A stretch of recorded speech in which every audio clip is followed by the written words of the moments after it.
சந்திரசேகர் வந்து விஜயோட கூட்டணி சேர்ந்தா ஒரு நல்லா இருக்கும். காங்கிரஸ் அவருடைய ஆசையை சொல்றாரு, அதுல என்ன தப்பு? அவருடைய ஆசையை சொல்றாரு. சின்ன சின்ன கட்சிகள் தான் கூட்டணிக்கு போகும்போதே எனக்கு துணை முதலமைச்சர் யாரு? சின்ன சின்ன கட்சிகள் சின்ன சின்ன கட்சிகளுக்கு சின்ன சின்ன ஆசை இருக்கலாம். சின்ன சின்ன ஆசைன்னு ஒரு பாடல் கேட்டிருக்கீங்கல்ல. சின்ன சின்ன கட்சிகளுக்கு சின்ன சின்ன ஆசை இருக்கலாம். பெரிய கட்சிக்கு நாட்டு மக்களை பற்றி தான் கவலை.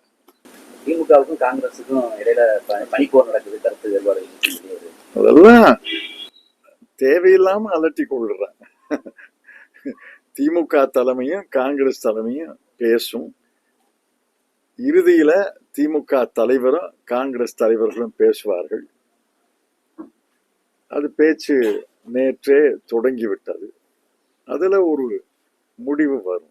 தேமுதிக இன்னும் நிலைய முடிவு எடுக்காம காங்கிரஸ் போகுமா, திமுக போகுமா, காங்கிரஸ் போகுமா தடுமாறிக்கிட்டே இருந்தோமா. நாங்க வந்தால் தான் முதலமைச்சர் ஆட்சி அமைக்க முடியும் யாருன்னு. ரொம்ப சந்தோஷம். பிஜேபி வந்து கட்சியில வந்து மிரட்டி கூட்டணிக்கு அடிபணி வச்சாங்க அப்படிங்கிற மாதிரி. அதுதான் அவங்களுடைய பழக்கம். எல்லா மாநிலத்திலையும் அதுதான் அவங்களுடைய பழக்கம்.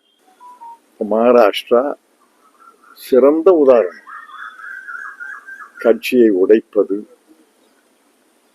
உடைந்த கட்சியில ஒரு பிரிவை சேர்ப்பது, அதற்கு சாமதான தண்ட பேதத்தை பயன்படுத்துவது, அதெல்லாம் அவங்களோட வழக்கம்.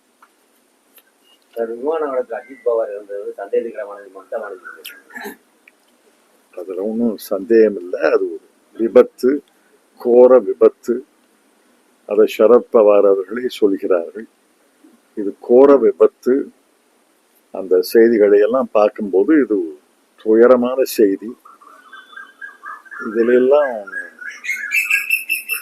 அரசியலை புகுத்த வேண்டிய அவசியம் இல்லை என்பது என்னுடைய கருத்து.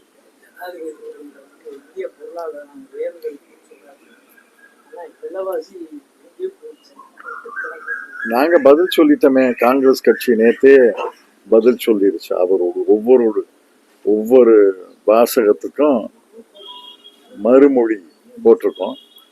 ஆங்கிலத்துல, ஹிந்தியில போட்டிருக்கோம். அதை படிச்சு பாருங்க. உங்களுக்கு தேவைன்னா நான் அனுப்புறேன். அவரு சொன்னல, அரசு சொல்லுது. அதனால ஜனாதிபதி அவர்களை, குடியரசுத் தலைவரை அவர்களை குறைத்து பேசுவதாக நினைக்காதீங்க. இது அரசனுடைய வாய்ஸ், அரசனுடைய குரல் குடியரசு தலைவர் மூலமாக ஒலிக்கிறது. இது அரசுன்னு சொல்லுவோம். அரசு சொன்ன ஒவ்வொரு